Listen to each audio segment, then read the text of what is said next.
Hey, what's up? It's Case with Everyday Masters. Man, I had this interesting conversation last week with a guy I play poker with, and I learned a lot about myself, and I learned a lot about people from this conversation. Um, you know, I play poker every couple of weeks with, I'm not like a poker freak or anything, but I just play poker with, there's like 15 guys in the neighborhood, and every couple of weeks we play poker. And I do it just to get away because, I work at home and my kids are homeschooled. So like I kind of live in a bubble world, and it's really nice to get out of that bubble world and to talk with others. So over like the last 2 years since I've lived here, I've heard this guy talk about his wife, and it's usually not in the most positive light. Usually it's like, yeah, man, my wife's like really mean. Like my wife's kind of like a bitch. You know what I mean? And I never really went into it because, we're playing poker, and I don't really want to go into details on why he thinks his wife's a bitch. But this last week, we both busted out early. We were just like some of the first to bust out. So we're sitting there and we're talking, and I was talking to him about his new job, and he just got this new job. And I don't want to say it's a mindless job, but it's a job where you can wear headphones. And so this dude has been listening all day for like months of spiritual teachers.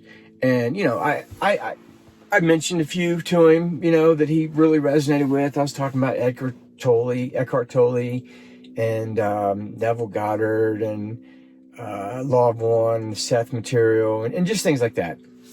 And this guy I've never seen him happier. I mean, really, he's like, when he walks into the room, he is a ball of light, and he is, you can feel his presence is different. And so we're talking about his job, and, it's not the most rewarding job, but, he makes good money, and he's got this time where he can educate himself on how he's creating his life. So, eventually we start talking about his wife, and he was just saying how it's so weird how when he comes home, like his wife never gives their kids any attention. Like she's always just like smoking pot and just like on her phone. And like the kids are always like on their devices. And he was like, it just feels so weird. He goes, so they're not allowed to have any devices when I'm home. And she's like, how come they're not allowed to have any devices? And he goes, because I want to spend time with my children. So he started going on about how he realized that she's always a buzzkill. I mean, for the 17 years they've been going together, every vacation they've ever went on, anytime the family starts having a good time, she's the buzzkill. She's like this negative influence that always brings everything down. And he was telling me how, as he's going through this awakening, he is, excited to tell her about it. And she is so resistant to it. Like she laughs at him. Like there's no support. There's no like, hey man, I'm really glad that you're feeling good about yourself. It's always negative. And then the other day he comes home from work, and he starts telling her something, and she just got home from church, and she's telling him he's actually being used as a tool by Satan to trick her.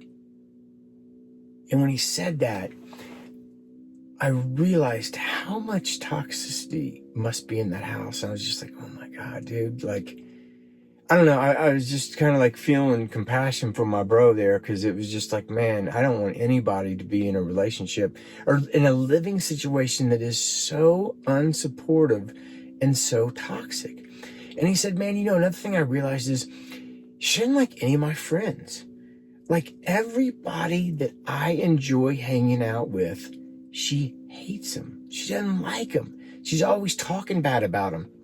And then he looks me right in the eye and he goes, and dude, she really hates you. And I'm like, dude, really?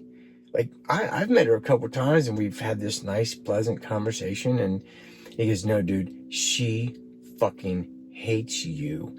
And if you see her walking down the street, you should probably go to the other side. I'm like, damn. Oh my God. I don't think I've had anybody like hate me forever. Like the only thing I could possibly think of might be like an old relationship, an old girlfriend. But dude, that would have to be like 28, 30 years ago. So I was just kind of surprised that she hated me so much. But I was like, whatever, that's cool.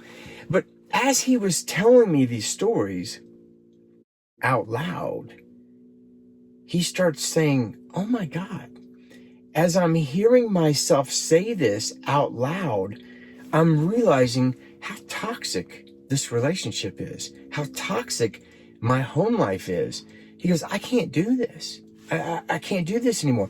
And it occurred to me, I was like, dude, we all know what's right for us.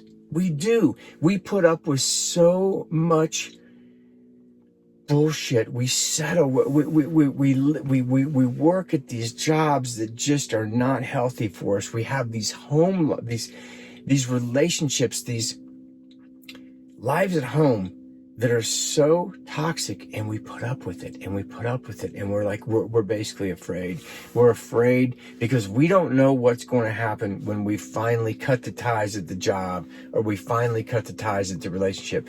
And I can tell you one thing that's going to happen. Nothing but good stuff is going to happen. If you're in an extremely toxic relationship, or a work atmosphere, dude, it's going to manifest in ways that are not healthy. And you actually can't even attract a new job, or you can't attract a new relationship unless you're out of the current relationship. It's almost like we get locked into this specific frequency. And if you're at a low frequency and you're locked in, dude, you're not going to attract anything from a high frequency until you break free. So anyway, I thought it was amazing how he knew how toxic that relationship is, and then he has to get out of that, man. You can't. 17 years of that crap, dude. It's almost like you don't even know there's another way. You know what I mean? Like once you do things for like 17 years, you're like, well, I guess this is just it. I guess this is just the way life is. Well, no, it's not. It's absolutely not. Life does not have to be that way. So anyway, he tells me, what was it?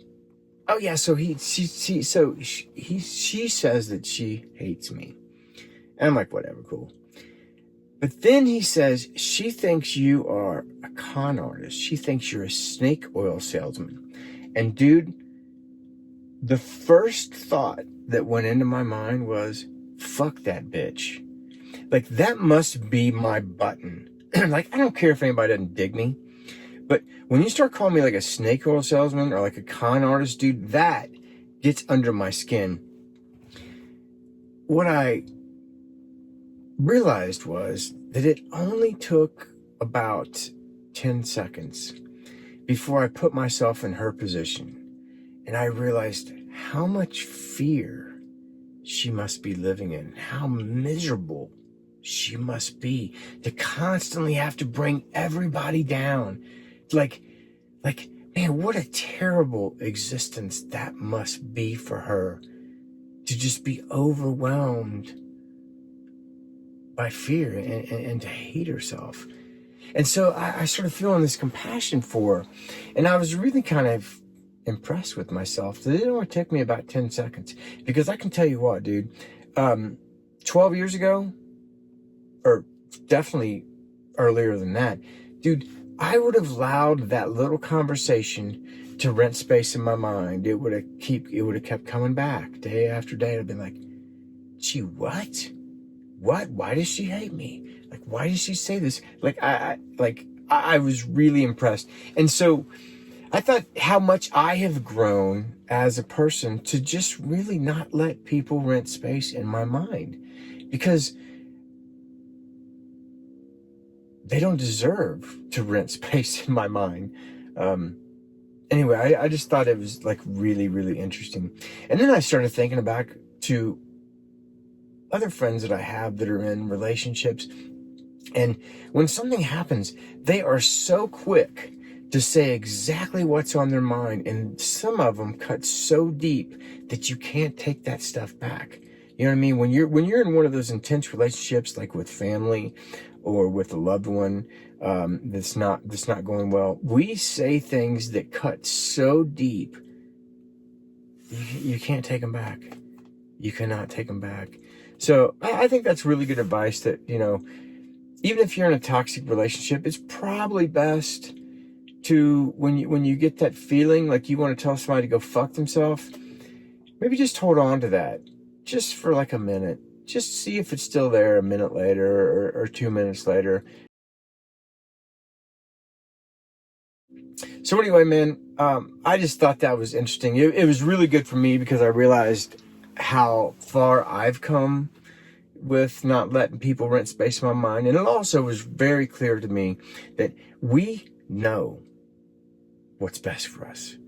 We do, but when we keep it inside and we don't actually verbalize it just to ourselves or to a friend or to a counselor or whatever, sometimes we need to hear how crazy it is. Like, we need that because we see our life from a different perspective and we're able to make a much better decision on what we want to do with our life. So, okay, man, I hope you guys had a great holidays. I hope you're off to a great new year. This is, I have never been so excited about what's coming up this year. I think this is going to be the greatest year of my life. And anyway, I hope you guys feel the same way, and we'll see what happens. Okay, man, I love you guys, and take care. Peace.